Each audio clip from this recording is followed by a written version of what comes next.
Hey, what's going on? It's your boy Extra Sweetness, and this you can watch the gameplay if you want, but I've got a little something to share with everybody. This is a story, a real story, a true adventure, if you will. It all started in the 8th grade. There was this kid named James Hudson. But James was held back for 3 years. Mind you, I'm a fresh new 13-year-old boy, and he was the size of a fully grown man. If I had to guess, he was probably about 6'2", 240 pounds.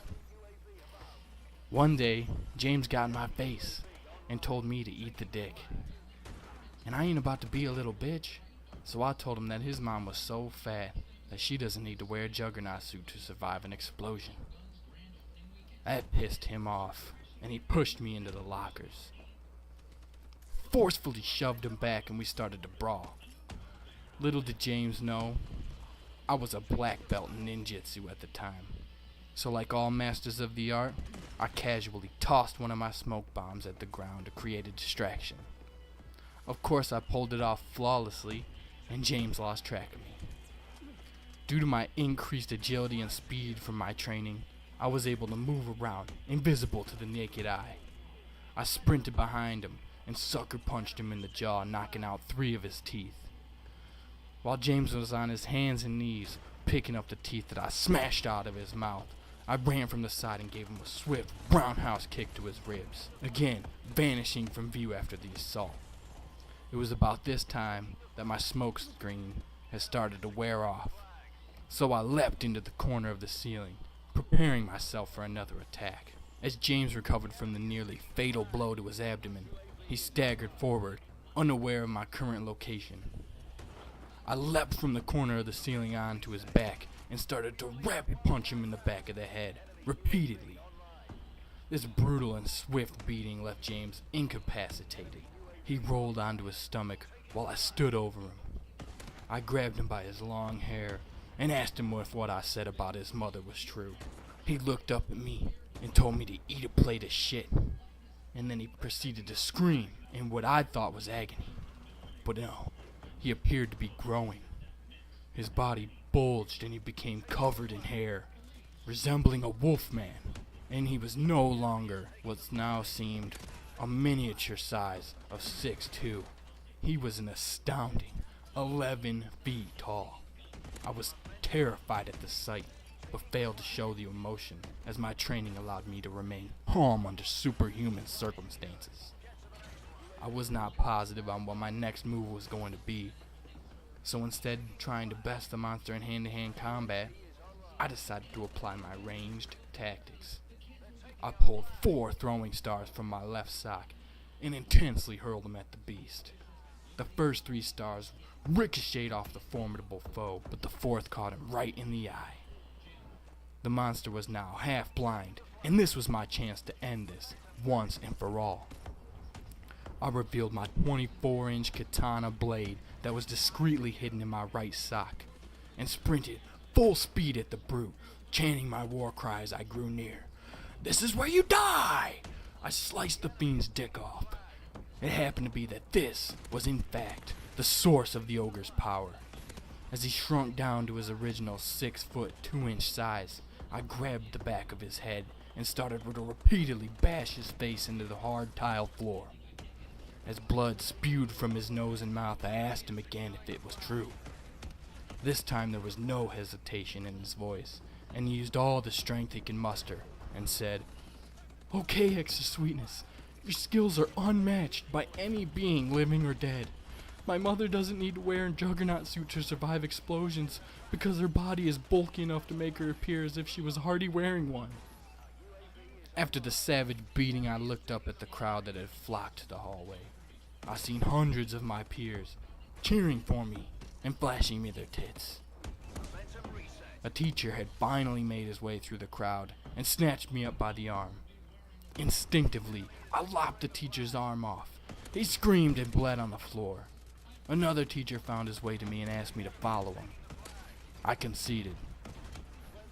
I sheathed my weapon and followed Mr. Jenkins. He took me to the principal's office, where I was informed that I was being expelled. They said that I had beaten James so badly, he had to be hospitalized and put on life support. To this statement, I showed no remorse. When I got home from school, I broke the news to my legal guardians. They congratulated me on a job well done.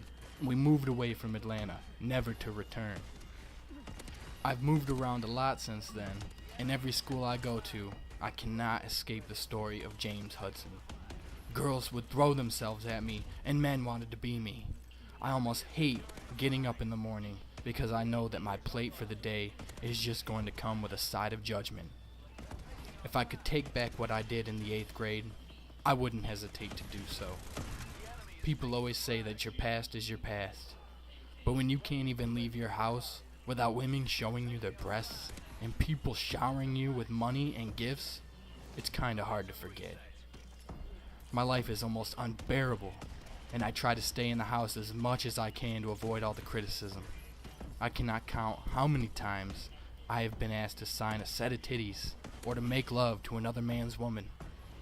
As the years passed, people began to forget, and due to the savage beating James received, this story that I'm telling you right now was stricken off the record and hidden from the public. Although there is no evidence proving that what I have told you is factual, I assure you, this story is indeed 100% true. Alright, there's a bunch of gameplay left, so I guess I could chat over it if you want. Hope y'all enjoyed the story. That's a fact. That all happened. That's a true story. Okay, let me talk about the gameplay a little bit, because this game was actually pretty sweet. I joined late, and I'm pretty sure we were losing like by a ton, a shitload maybe. Yeah, it was a shitload because it was the last flag. I came back and smashed these nerds, dude. I was using the TAC-19 too like a boss.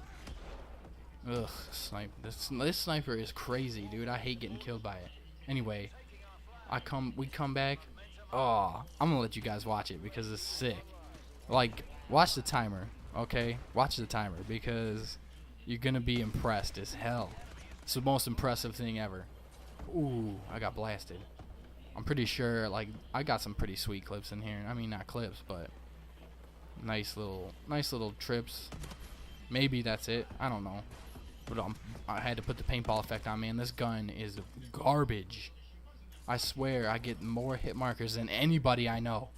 I don't know what anybody else. Like, I point blanked a kid, like, point blanked him 4 times. He got hit markers. Didn't even kill him. It was. Oh, I was super pissed.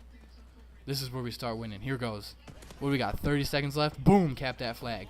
Coming in here to cap this flag, baby. Taking it out. Don't come in here, boy. Oh, do it. Boom. No good. Boom, cap that flag. 15 seconds left. Oh, I'm dodging. Ooh. Oh, my teammate saves me right here. I think I get this nerd. Look at all these points. Look at all these hit markers. And then I'm taking that flag. I go over to get this kid. I die, but guess what? My teammates, they secure that bitch. 2 seconds left on the clock, and we fucking take the game. After coming back from the last flag, we won with 2 fucking seconds left. What? Alright, extra sweetness out. You guys can watch the rest of it. And good teammates on this one. Good teammates.